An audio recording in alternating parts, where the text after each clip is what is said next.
Charme na ye proteja kanga lokola lichombe na couveuse okomisinga lokola rescapa naufrage titanique kolina na ya diama Gisele Umba nana lobe yo mon amour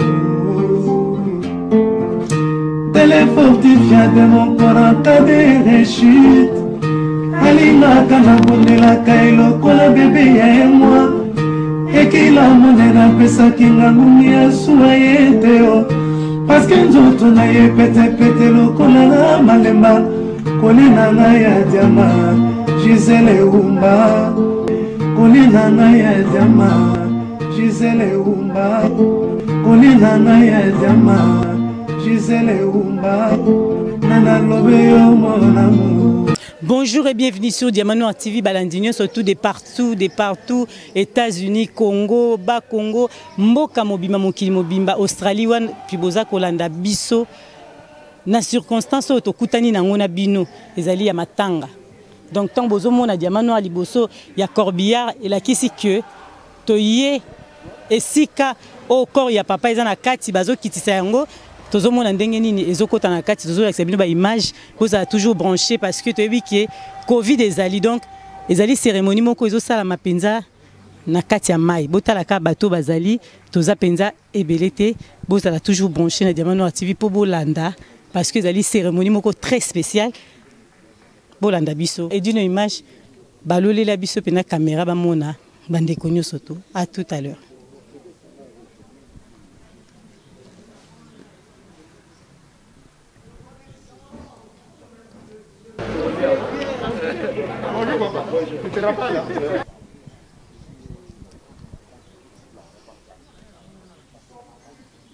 C'est bon, bah Congolais surtout.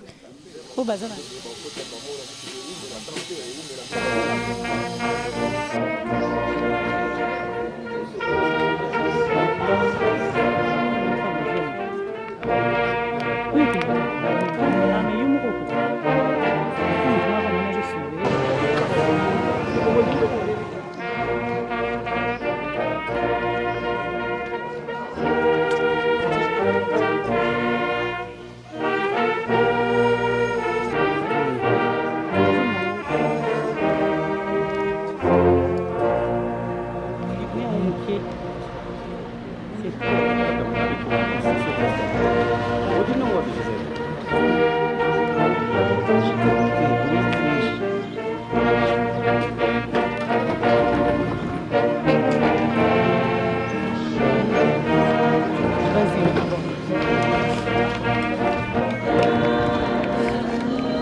Bonjour, bonjour tout le monde, bonjour peuple congolais de partout.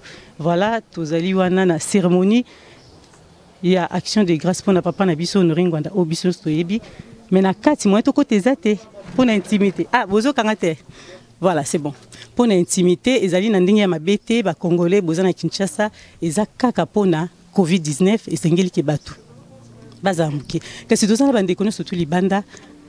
Tokozela tango ekobima bromo na corps ya papa na biso Noringwanda bato ya pare konyo surtout au bazali banda Congo bazali banda awa. Ah, bonjour. Babenga yo libita menga linga miraesa. Bonjour. Bonjour maman Gisèle Diamanoa. En tout cas miraesa to yé awa makamba papa Noringwanda. Toni ba congolais bazola ndo ba quand même programme et ndenge nini est-ce que ce que s'il y a enterrement et kozala ndenge nini. Bon, normalement, sur le site, Isaac a s'incliné puis on peut savoir hommage na père et résistance. Tata na ban belé, mon candidat biso, président national biso à Pareco, tout s'incliné, mais enterrement pesant, tout rotiga et lobby na dernière demeure dans le lobby. Le lot après avoir, je sais pas. Famille à Bongisi, peut-être moi loco, mais n'a évité place nini. Aux confirmation to yeba. Mais ma camion surtout na se mai batwa ba ngoka se to community boitoye ka muke. Non, au moins pourquoi batwaye mais problème tout ça il y a pandémie mukileza on ningana moni même à son continent quand tout le monde 2 ou 3 chaises ba bloqué, 2 ou 3 chaises ba bloqué. Pour la santé na biso pour moni il y a ça qui mais ba combattre la biso ba tout ça na bomoi donc tout subir bah même sorte quoi toujours bah là dit na ciment tous en tout cas pour attirer les biso di kamobo cahier des charges moi attirer les biso abi ce combat il doit continuer et il faut continuer ce combat attirer on a biso jeunesse attirer on a bino attirer na bandegonios donc il faut tous en tout makasi voilà les camarades bah non mais enterrement de ça ma lobby et je peux ça mawa ba te belé ba maman na sigani papa Noringwanda zali peut-être occasion comme ça la matango ba bibisa nzoto na ye ba musu ba komona mais zaka mawa et sengo ba nyusu balingi baza na kati ba yoka pe lo ba nzambe mais situation mukili sali pandémie yo na ba famille mo tala yo petite sœur na propre mais auto sur là na ba masque mystique ça voilà na tout so mutu monsieur zali et pour na sikoto zelati to zela retourner na suka ouais tout ba secrétaire général bazana kati Patrick Lokika SG ya bazana kati tout ça na finalement makeleka ko yamba pe bande comme sous bazana pareil comme ya libanda ya balma bazana kati territorial baza mais pour batiaki formaliste donc famille pesa ça vraiment strict pour la santé à papa on ringo na papa ya batunyo surtout etanga kufeza souté aux familles biologiques faut ba permettre pe ba noto o aboti bisoté boye to ya pe comment na mais maman Gisette boye mibeko za ya famille goudouté et ça il y a état français dans ça mibeko mokili mobimam de ça mibeko za ka wate est-ce que je suis moi une église ba kiti musu ba kangi ba chaîne ezala raté di bazo lingate ba distance wana ezala po bato se protéger quand tu es malade, vous comprenez. Mais ça va m'amener à tirer les bananes, mais ceux qui disent bien terminer ça, mais ceux qui tous à la puis bon moi quand on monte mais tous à la distance, et surtout dans base où ça moi ezobima, sur le bimo et bibi, tous à quelque part. Voilà. Bonjour secrétaire général. Bonjour, secrétaire général. Vous êtes jeune et donc vous êtes secrétaire. Voilà, faut tout secrétaire général. Tout ce qui s'assoit souka. Binomi bali bozo secrétaire général de l'hôpital to kati na mukuse. Ah, c'est pas grave, ba titre. Vous avez ba secrétaire binomi bali yo za na sima. Oui. Tout à fait. Bon comprendre que linga min komi kiti ça mais ça en gravité. Vraiment to yebi ke to kutani no bi ke to kutani bali boso. C'est vrai. Mais tout ça là déjà émission mais na musique. Tout le monde en a rappelé Binabilili, mais comme vous le soulignez si bien, et ça le Marala Musika. C'est la première fois que tu as boyé, voilà. Comme on dit à 0 mètre. Voilà. Vraiment. Témoignage à papa Honoré. Non mais témoignage il y a tellement à dire sur papa Honoré Mbanda que tu vas passer une journée à parler de lui. Mais nous retenons. On aura les temps. On aura certainement.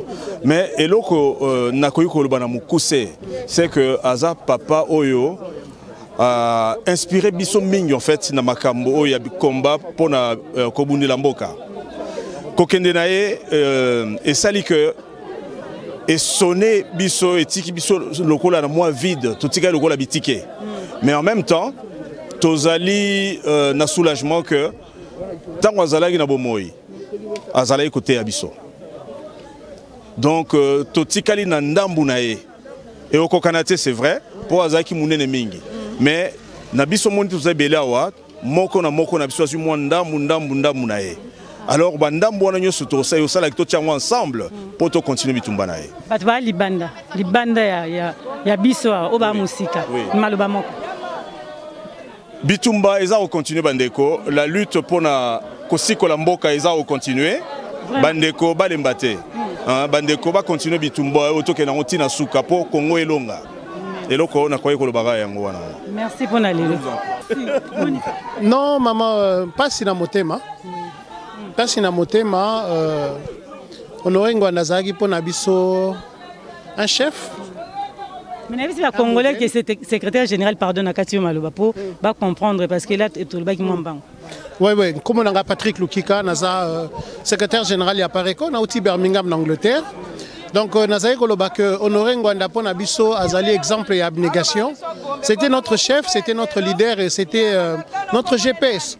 Motoyo a Pesibiso ba Congolais conscience il y a problématique aux les kanakati nambo kanabiso et lelo yo bon nzamba a décidé autrement pour naie mais oyebi biso ba chrétien toyebi etembumaso ekoyi et koufité et robot ambumate Honoré Ngwanda kei mais bayo bazali kolika que akei na bitumbo ya bandaki basali erreur parce que ndenge tolobaki na kati ya salle na hommage to rendre na mokona lelo relève ezali et je peux vous assurer que ekozala assurer avec plénitude vraiment elika na biso siko ezali que biso nyonso bana Congo biso nyonso ba patriote résistant to réaliser oyebi tango papa kufaka ezalaka moment ya ko s'agir na bandi ngonge komi biso soto réaliser que esengeli to mitia ensemble parce que na bokabwani to kokate ko pérenniser bitumba oyo Honoré Ngwanda abandisaki et surtout ko komisa yango na victoire et komi ngonga ya papa kufi to tikali bana etike mais siko to sangana maele eko la biso sagesse ebele pour que to koka réellement ko surmonter ba épreuve nyonso e kolanda parce que les jours au e kolanda et kozala encore plus difficile que auto tiko traverser au cours des 4 dernières semaines. Pona ba bato ya Pareco o bazali banda ya awa o bayaki te o baza musika est-ce que koyebisa bango ndenge nini programme ezali to elekaki.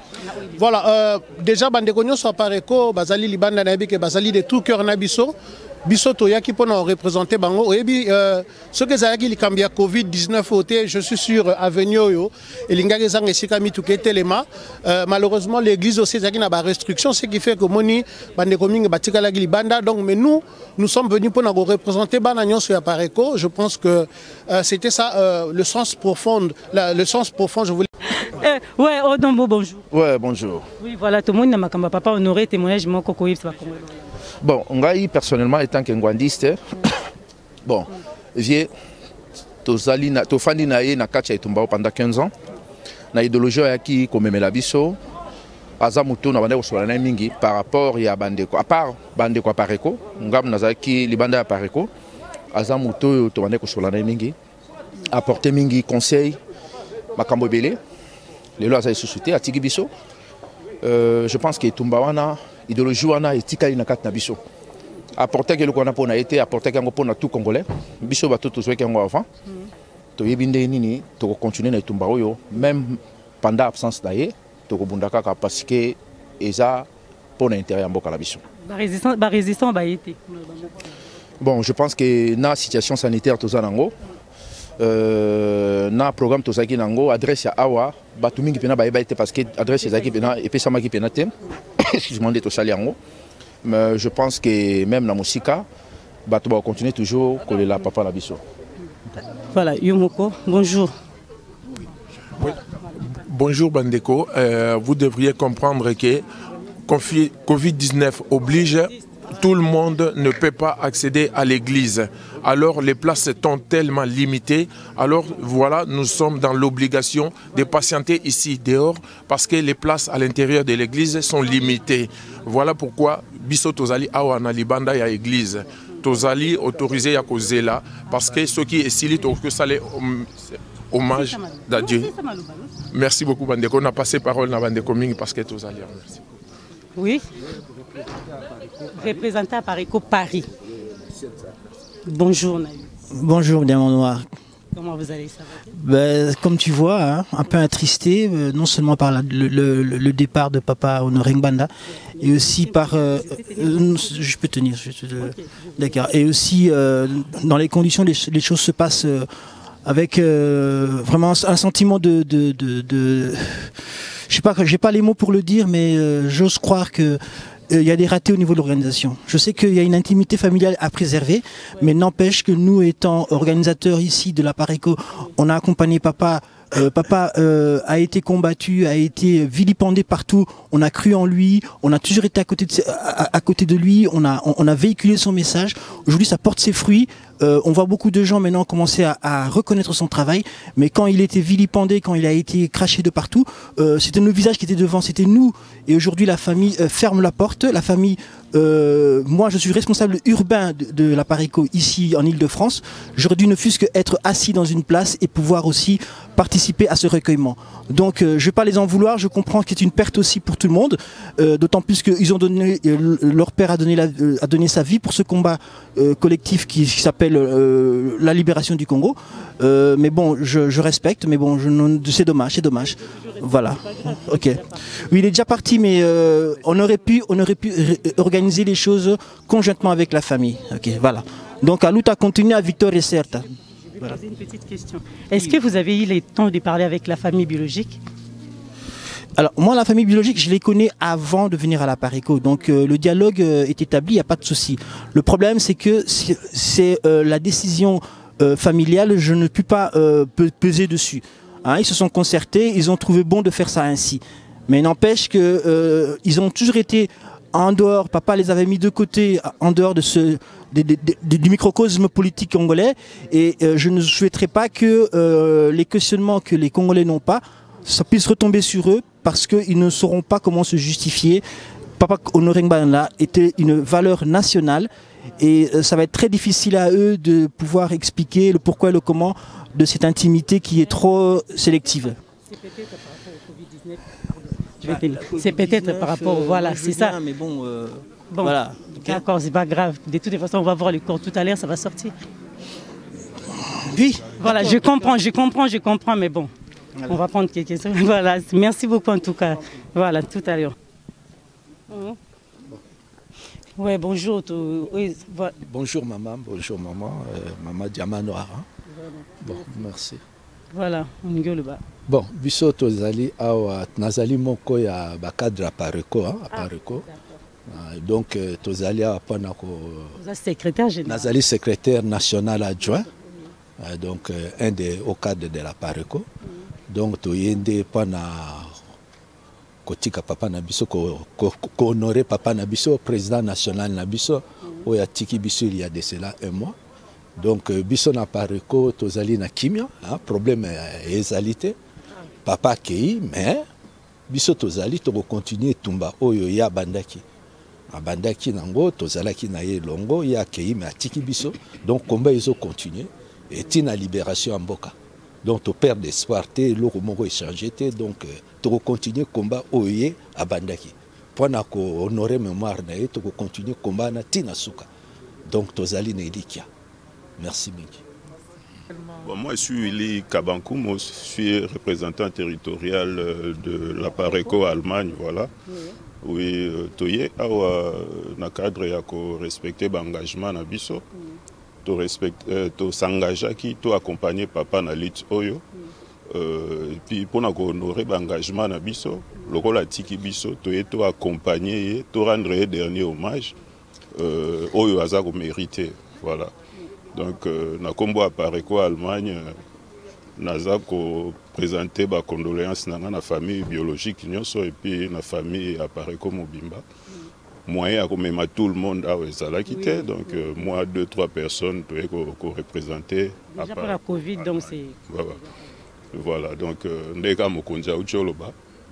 Tozana kimia, na famille nyonso ndenge zalaka. Soki papa akufi, ndele ba noko pe babimaka, batata mwasi pe babimi po batala pe obakoki kosala, mais biso en tant que bana kimia ezali et puis bitumbe continuer tina suka. Merci. Merci. Bonjour Dadi Bayola.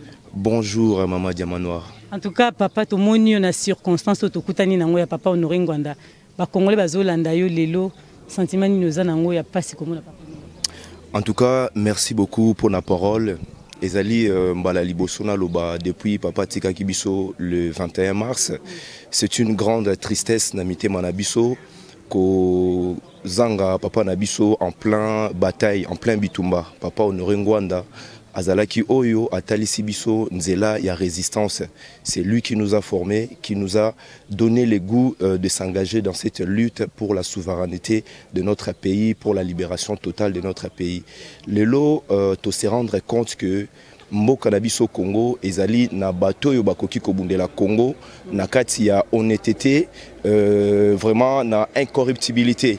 Papa Honoré Ngwanda lelo a tiki courant de pensée la résistance au etikali œuvre ya éternité, c'est-à-dire bana ya bana na biso tango bakotanga ka babuku na biso bakoyeba ete il y a eu des Congolais partout dans le monde, dans la diaspora oyo ba telemaki pour na kobundisa occupation toute rwandaise où ils allaient soutenus par les occidentaux.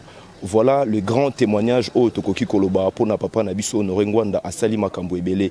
Mais biso en tant que résistant, en tant que combattant, message na biso ezali maman moi peut-être Toroloba papa Nabiso a se reposer en pété.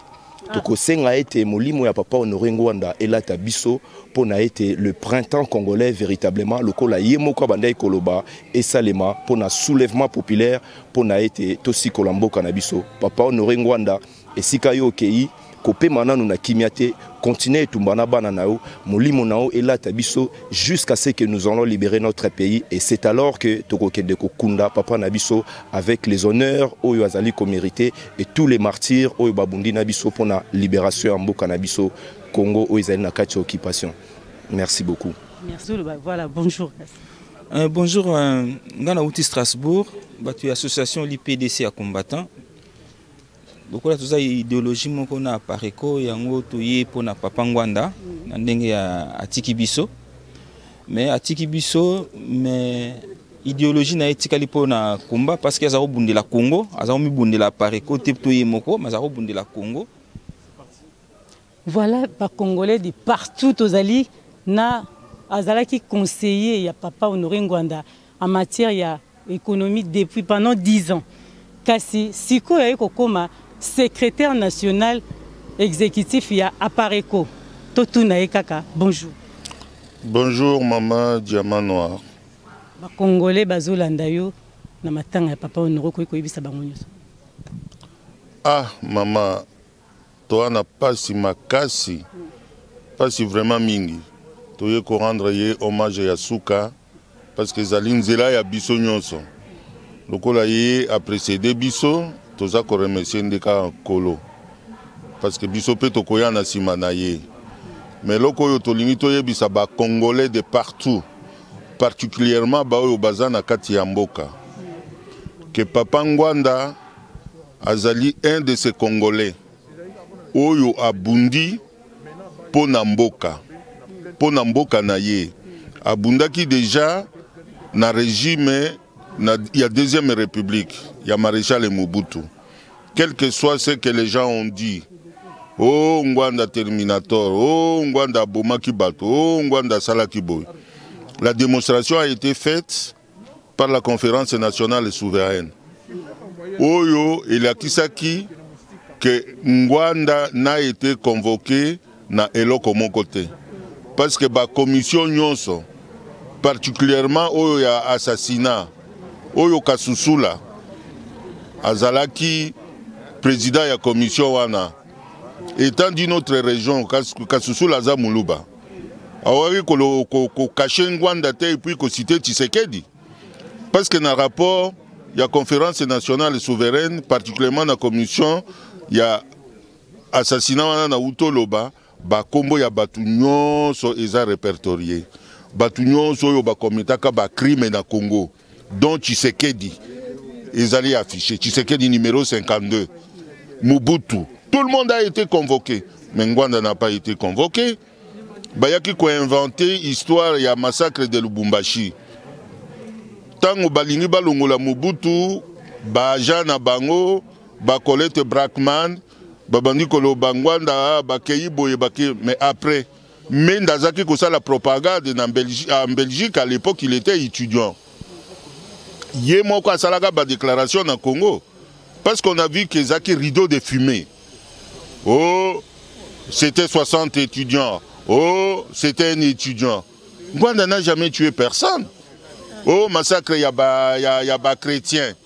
Mais batuna ba catholique. Po biso toza no audio wana. Bango pe baza no audio ango. Tango marche ici là qui.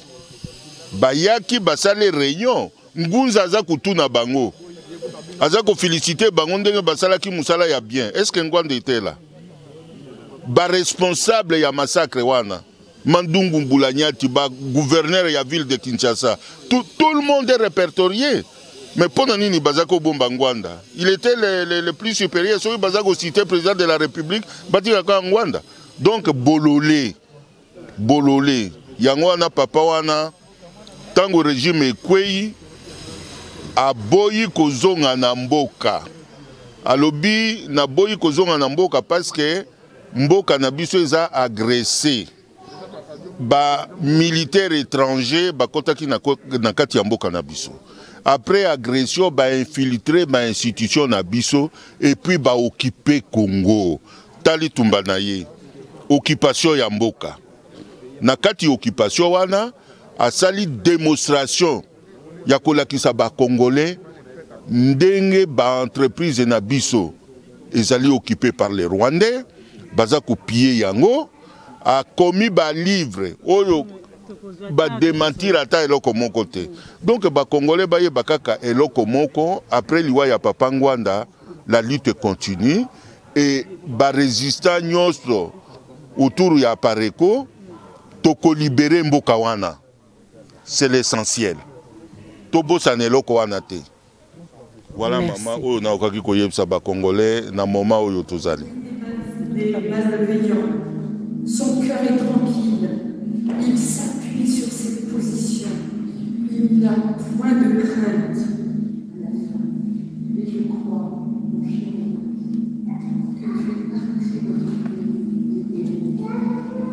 que tu laisses beaucoup de choses, tu laisses beaucoup de messages. Tu as fait un jeu magnifique. et tu as gardé le front. Merci mon Dieu pour ton exemple. Soyez bénis.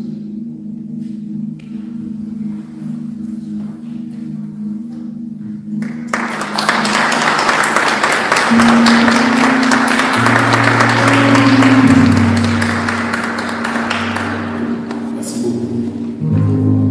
Ce beau témoignage et cette belle synthèse. Merci beaucoup, Seigneur, Dieu bénisse. Sans plus tarder, je vais inviter, comme vous le savez, on a plusieurs casquettes, même si on est dans un hommage privé, familial, mais aussi son parcours public. Je vais inviter pour ça le secrétaire général de la PARECO, M. Patrick.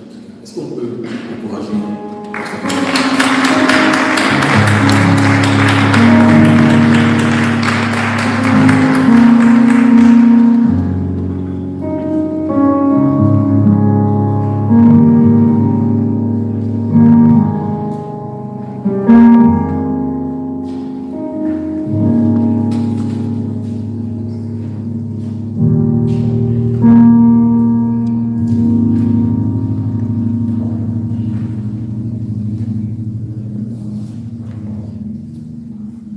Bonjour à tous.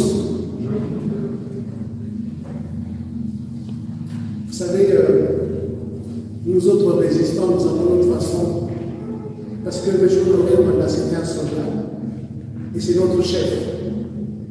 Je voudrais demander à tous les résistants qui sont dans cette salle de se lever pendant que nous allons lire ce texte d'hommage à notre président. Les soldats ne saluent pas leur chef assis.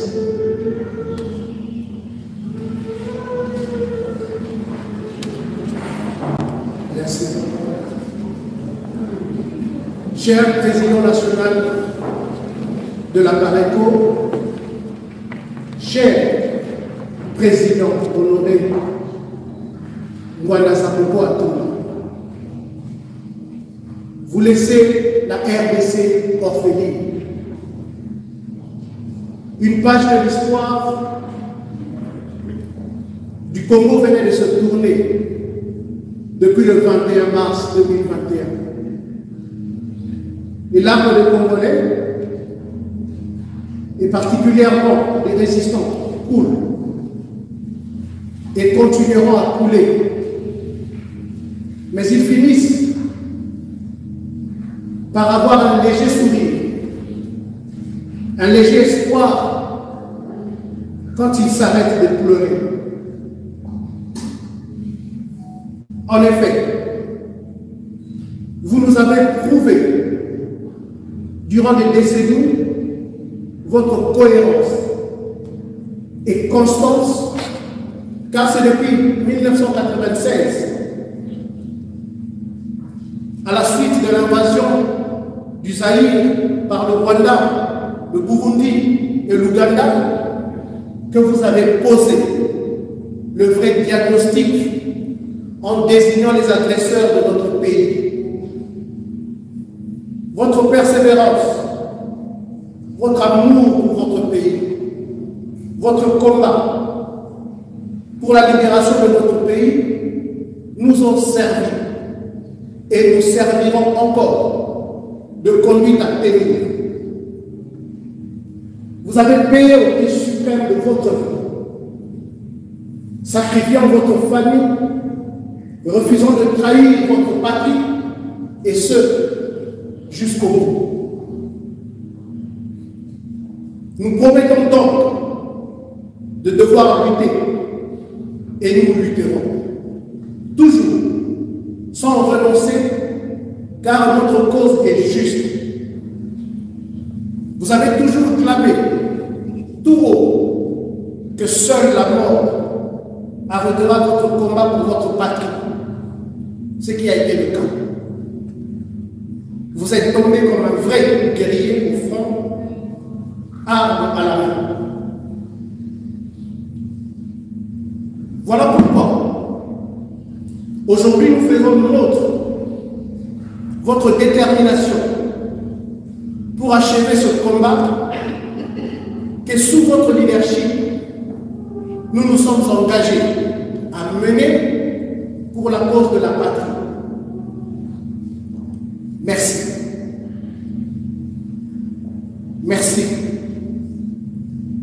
Et encore merci. Vous serez toujours notre héros. Vieux Mozart, vieux H, Papa Honoré, père de la résistance patriotique congolaise, Aigle, GPS, Motoissé Amaï, le vieux Moupette. Papa Honoré, vous avez montré aux Congolais le chemin. Ils ne l'ont pas suivi, hélas. Nul n'est prophète chez nous. Mais c'est à l'annonce de votre voyage auprès du Créateur que tout le monde, tardivement, reconnaît aujourd'hui en vous le père de la résistance patriotique congolaise et le pilier du combat de la libération du Congo. Cher Président national, vous nous avez montré du doigt la solution pour la libération de notre pays, mais nous, Congolais, avec une lenteur d'esprit, nous n'avons plutôt regardé que le bout de votre doigt, en lieu et place de fixer nos regards sur les solutions pour sortir réellement notre pays de l'occupation.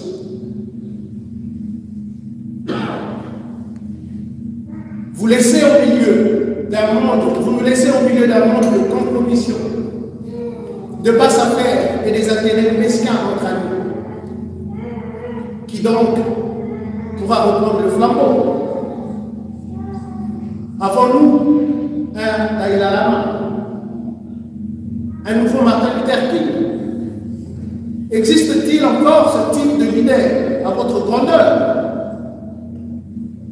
Le Congo semble aujourd'hui emprisonné plus que jamais par la cupidité et à la capacité des leaders inconscients, inconstants, corrompus, toxiques, pourris et dépourvus de tout esprit patriotique envers leur pays.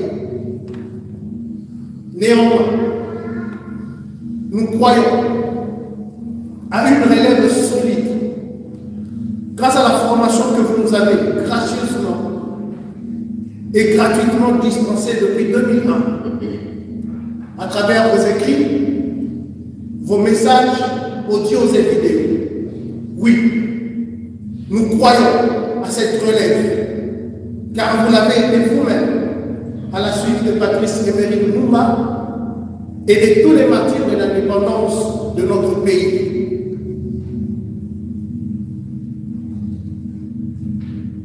Vous pouvez donc être fiers là où vous êtes, car le flambeau est repris par cette jeunesse sur laquelle vous comptiez, et elle n'attend plus que votre soutien spirituel pour parachever le combat. Vous nous précédez en effet déjà à Kinshasa, à Beni, à Goma, à Bukavu, à Minembwe, à Ituri, à Lubumbashi, à Mbandaka, à Matadi. Et la résistance chantera votre nom à l'entrée du pays lors de la libération pour laquelle nous combattons et qui constitue la seule date de la victoire. Aussi, votre nom sera-t-il toujours ainsi honoré par des générations futures aux côtés de tous nos martyrs de la libération, de l'intégrité et de la souveraineté de notre beau et grand pays. Au revoir, Président. Au revoir. Je vous remercie. C'est toi qui sauveras le président Mobutu. C'est toi qui sauveras le président Mobutu. Voilà deux visions que j'ai entendues ce jour-là.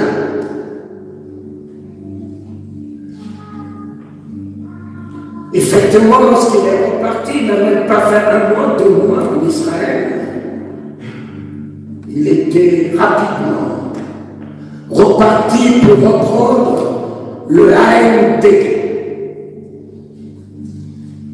Et ce qui a été dit dans la bouche de Jean Jaillet, tu relèveras le président Mobutu en 90 à l'avènement de la démocratie. Papa Mobutu était pratiquement tombé, lâché. Et c'est cet homme qui l'a relevé. Et c'est cet homme qui l'a relevé en 90. Et puis, il l'a encore relevé en 94. J'étais avec lui à Bouzi. Le président Mobutu devait alors se rendre en Tanzanie pour une réunion. Et c'est cet homme le matin qui lui a défendu de faire le voyage. Tout le programme était arrêté après la convention en Tanzanie.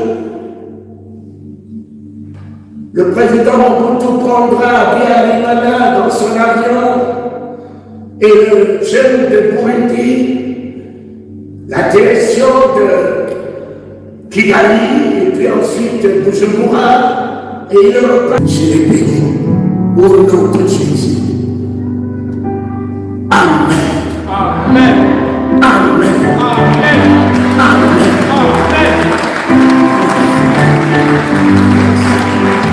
Alléluia. Applaudissez, applaudissez. Le Seigneur, nous avons la victoire. La mort est notre nation. Nous avons la victoire. Christ est vivant. Alléluia. Christ est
la libela papa.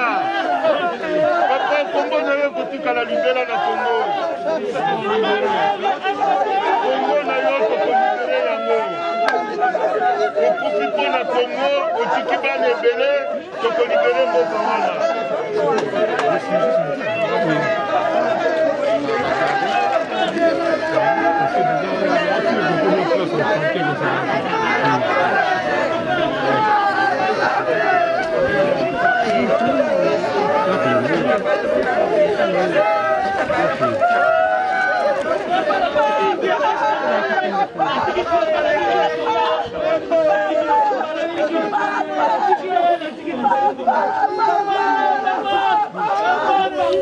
Oh, résistant, résistant, jusqu'à la mort, résistant, résistant, jusqu'à la mort, résistant, jusqu'à la mort,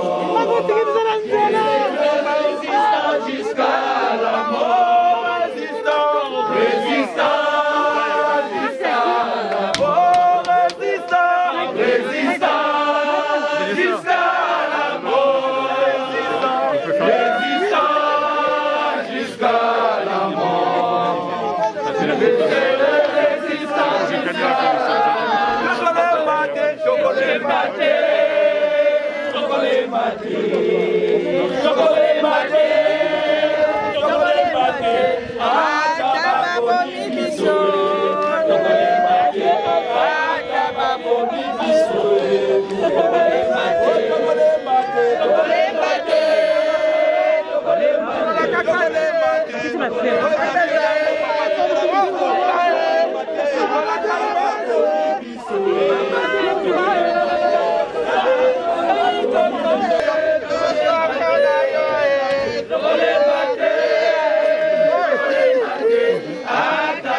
Johnny, papa.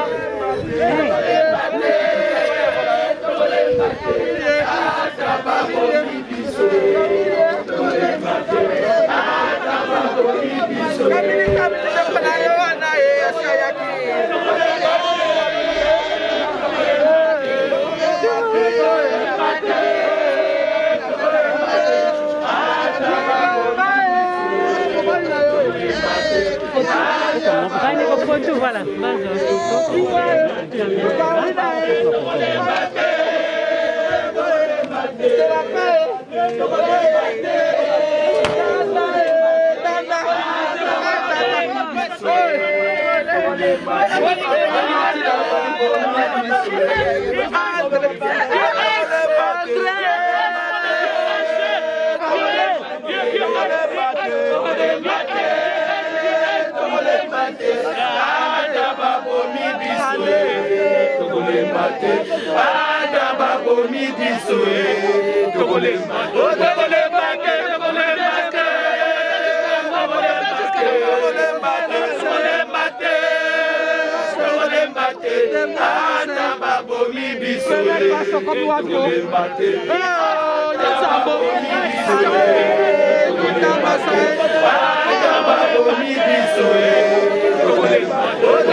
Tu peux monter, hein.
Voilà, on a la tio qui dit bonjour. Kala tout le monde a kala ben. Bonne vocation hein.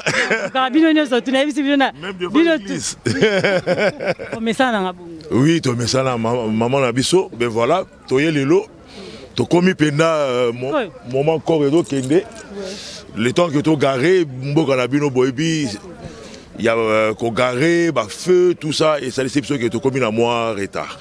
Mais toya qui pour la to sambela pour la papa akene bien pour la tiki biso bien et le moro ya mabete oya sali biso donc il y a un toya qui pour la to senga pe mais oui zo mona biso soki combat ezala ya okufambe omoni biso awate toza toujours voilà combat ezali toujours to lembate c'est un petit peu na Belgique tiboye mais oui biso to la moki ba 6 heures 6 heures du matin, tu es pour mon avion, tu sembles la pour naïe, tu es pour l'eau moussouté. Merci Nayo. Merci maman. Merci. Ça va? Bonjour. Bonjour maman.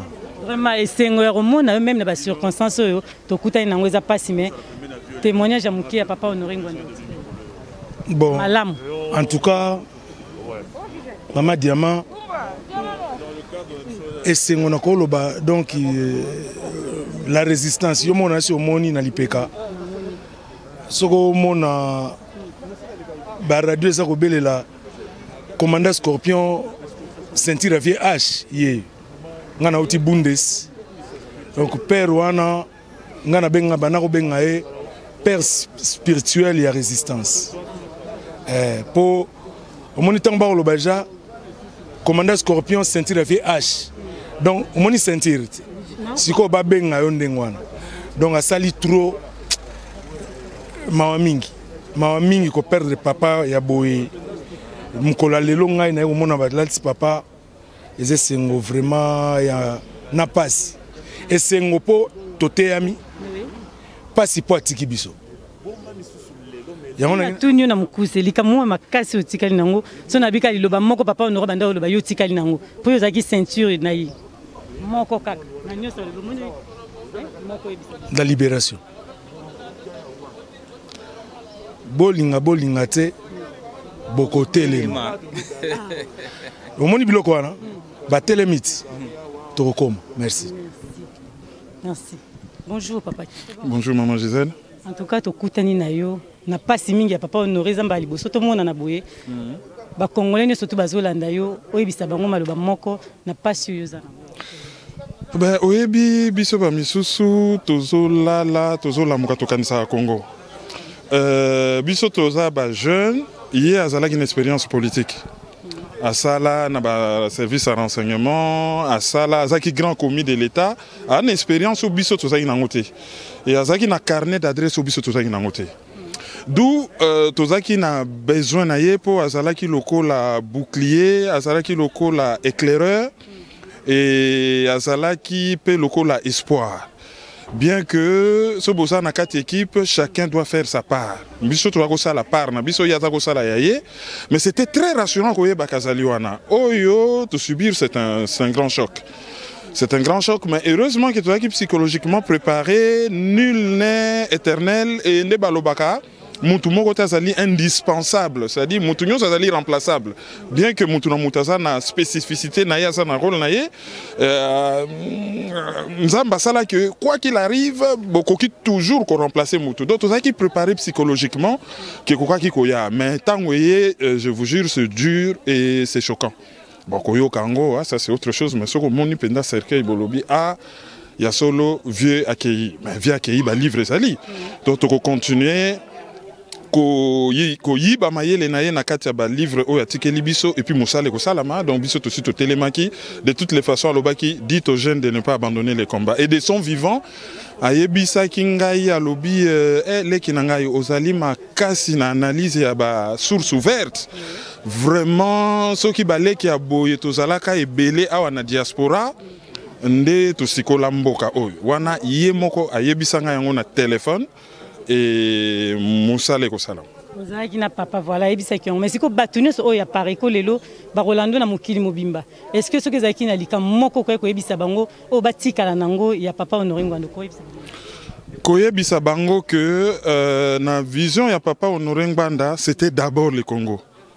Biso ba oyo nous ne sommes que des instruments toza batupamba.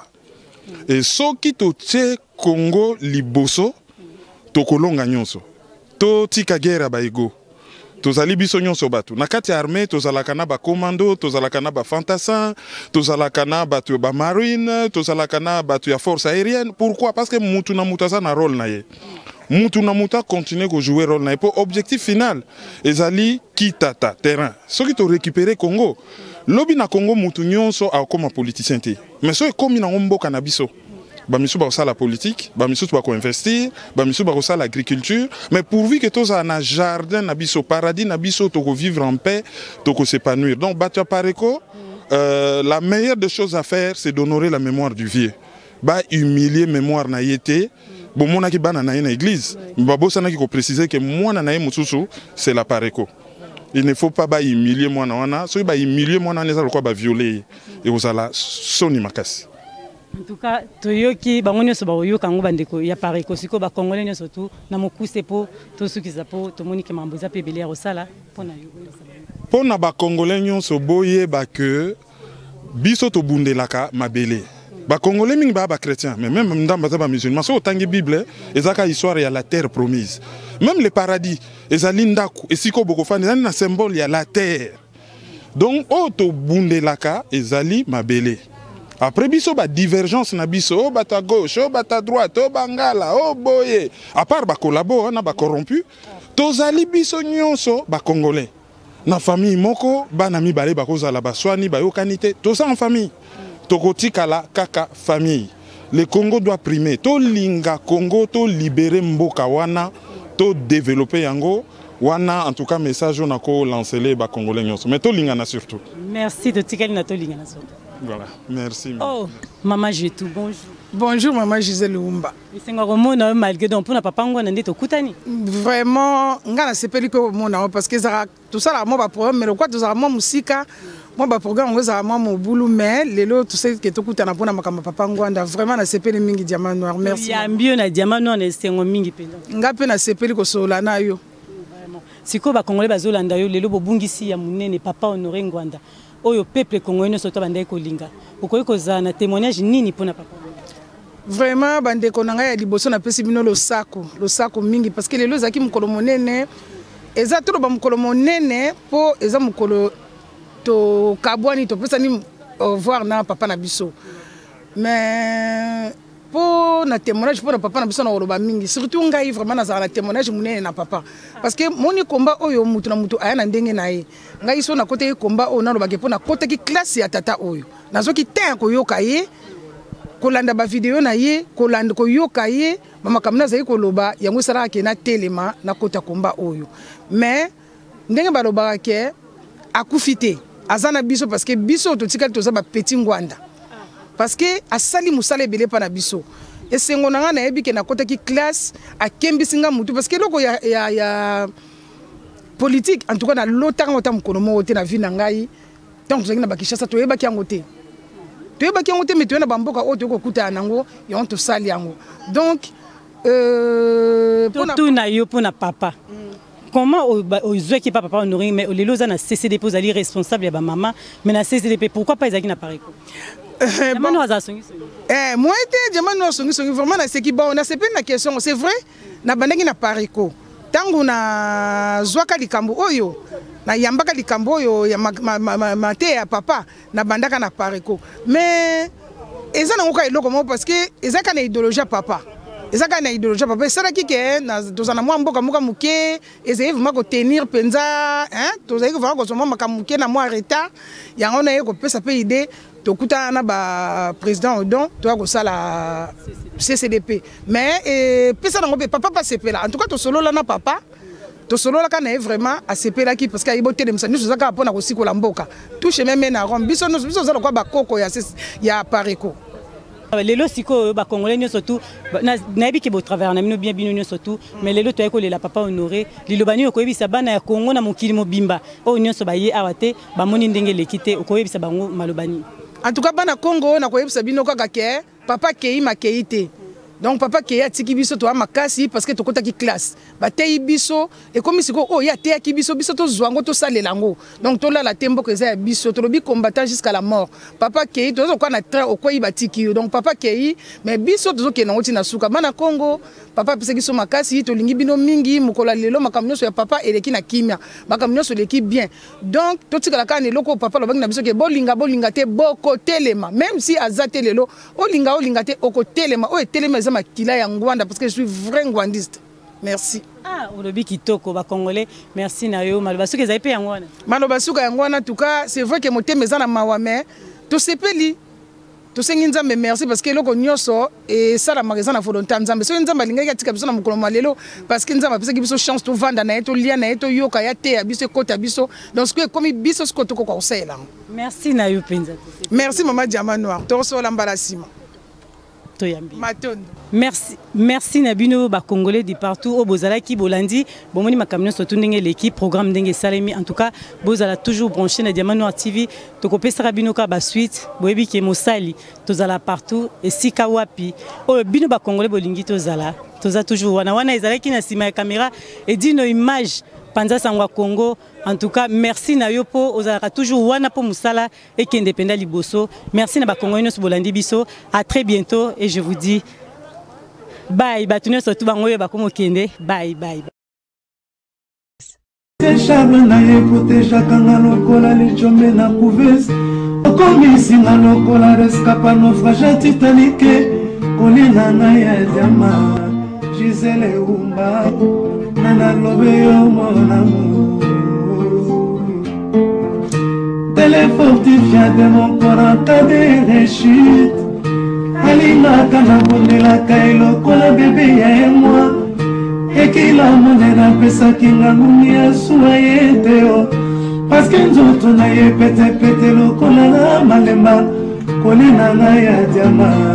Gisele Umba Kolina na yezama Gisele Umba Kolina na yezama Gisele Umba Nana lobe yo monamu